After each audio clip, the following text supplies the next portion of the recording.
Tinotenda tatohwereketa tikadambuka foni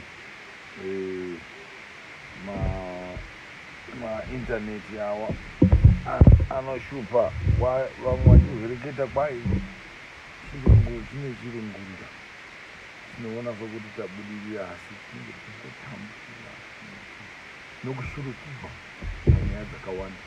Ndada kutaura nyaya yekuvaka nokuvakura kugadzira Zimbabwe. Tikati isusu zvara rinoti zimba ziimba ramauti zimba imba huru yakavakwa namauti asi rinoti dzimba zvinoreva kuti pamidzi apo pabwaro pahwakawadziwa nyasi panonzi padzidzi kugadzikana kunyudza mudzi kutsigika kaukubika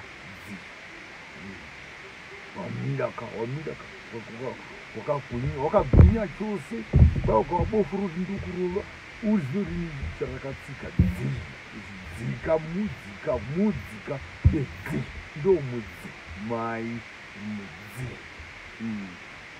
mudzinza mashoko ose andikutaurawa ananadzi mukati anotaridza establishment wonga magama lawo enkhuluma ngawo ekusiza ukuthi imvelaphi umsusa imbangela nesiswati bathi isende yale nto enkhuluma ngayo ingxilo igxile kuphi. So Zimbabwe talks of establishment. Then you look at the stone, the rocks, the pebbles, the mountain, amatshe. So awugoni kuvaka Zimbabwe usati wagona kuvaka Zimbabwe. Zimbabwe kugadzirisa, kuvakurudza, kutsanangudza, kuvakurura, kudzikisa midzi yomwana umwe noumwe unoti iye mwana weZimbabwe. Nokuti hatingavaki Zimbabwe tisati tavaka Zimbabwe. Asi kwazi ukuaka iZimbabwe singaaki iZimbabwe isho ukuba umuntu nomuntu axile, azinze, ahlaliseke, abutheke. Imbumba yomntu, imbangela nempumisela yobuhlobo bakhe nesizwe. Umuntu ongakhekanga, ongenasizotha nesimilo ngakuyena akakwazi ukuba nesimilo esihle emphakathini.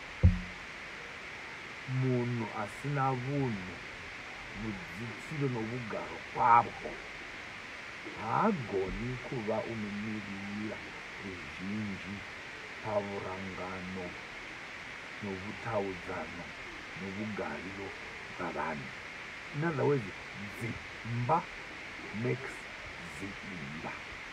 Kuvaka musha unotanga wachera unonzi uraro.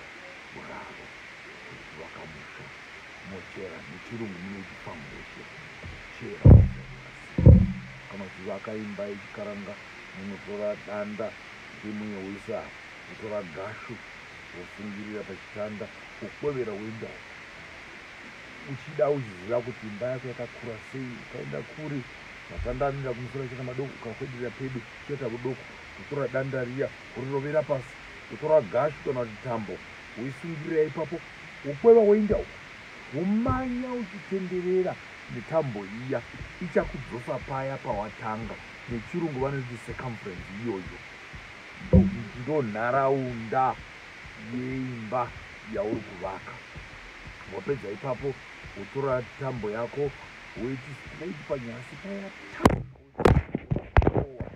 ukawasvika nyasi wotora imwe futi woti ta ubva uku kuchinda wogadzira canvas so kana zvivakaimba wogadzira canvas so apa pamusoro apo ukaorovera danda nyasi kunorovera danda ukurovera danda ukurovera danda matanda mana aya awaisa ari nyasi aya wotora danda guru refu rinoenda kumusoro utora danda rimwe guru refu rinoenda kumusoro utora rimwe danda guru refu rimwe danda guru refu matanda ari mana paanosangana pamusoro apo ndo pachirubu ipapo patinosangana apo wozowadza mamwe matanda mashoma mashoma uchitenderera imba yako wapedza mbariro dzako woisa wapedza mbariro dzako utanda mene woisa utora madhaka enyu zvakanaka mouwira imba yenyu raro rakanaka uyu muswi wakanaka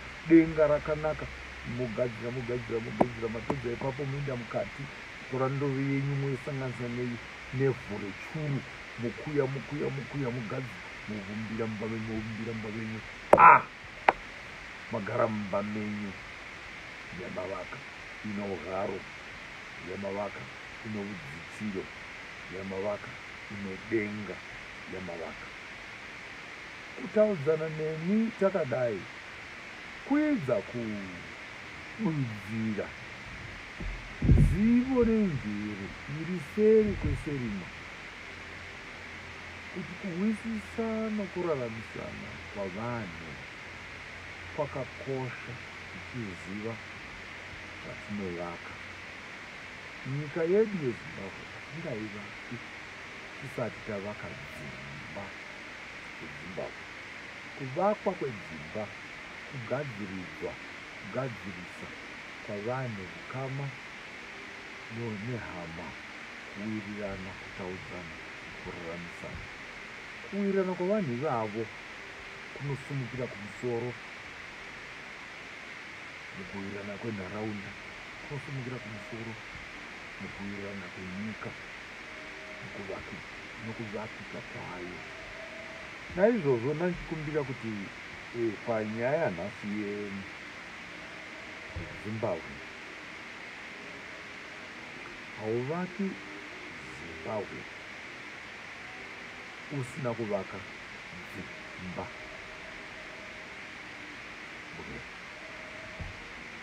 Kuvaka vanhu kwakakosha kudarika kuvaka nyika. Hauna nyika kana usina vanhu. Hauna vunhu kana usina chunhu. Vunhu une chunhu. Ubuntu, usintu, nento, maungenanto, aumuntu. Ubuntu, into, nento.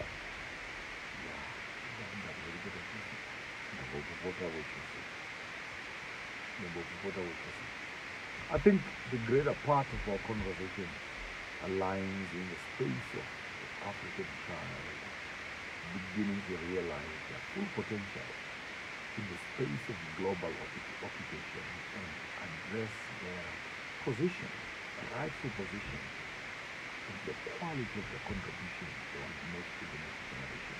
Savana Africa, I think that the past finger tinoda kudini kuzodini nanani kuti bata pati kuita sei kana zvadini, nokuti kwatiri kuenda global occupation, global village, vanoironga vakaironga vachirongera ini musingafungi. Into yeubuntu navanhu ngako okay kufanele njengabantwana musekhaya abamisise sibone sibhekisise ukuthi sifuna ukuba yini kule global village abakhuluma ngayo. Njengabantu basekhaya abange ukuba mase bethe kwi-global village, ngubani obusayo, ngubani ophethe imali, ngubani olayitha i-TV, ngubani ozonikeza ugesi, ngubani ofaka amanzi. Because when you think in that space where how are we as Africans going to contribute towards the next civilization, We'll get into that civilization as strangers. We'll get there as servants. We'll get there as slaves. I want us as Africans to be the thing and say, how do we change the narrative of our destiny to what we want it to be? And what contribution are we doing right now to get there? Do you find yourself supporting people who have the same ideology like you have? Unozwana here uchiri mauri kubetserana nokushandisana navanhu vanofunga mugwara rauri kuti ngatifambei takadai, kuti muvabetsereka vanhu ivavo vasumukire naivovo kana vopopotawo mangwana vahwikwe kuti masuwo edu mapongo wataura kai ari kuti munhu wacho unotaurawo ave nobudzamu, ave nokuzota, ave nemidzi kuti uyu ndowedu, nokuti haazi wedu nokuti ndowedu, asi ndowedu nokuti ndowedu ika okay. And Africans, we are not good at supporting each other. In the backdrop of this very same video. And by the way, you forgive me because I have tendencies of coming towards you, and sometimes I withdraw towards my other side. And when I do that, many people are perturbed. In my headspace, this is my reality. Ndinozviona zvose, ndinozviwa zvose. Mukugara nomukutaudzana ndakateerera ndoti saka ava vanofunga kuti vari nani kuna ava, ava vanofunga kuti vari nani kuna ava. Kana ndakataridza ndikandohwerengedza ndoona nyaya yacho yakangofanana. Mashoko iwawo kuvunganidzana nokuvaka Zimbabwe kwakakosha kudarika kupopoterana nokuvaka Zimbabwe.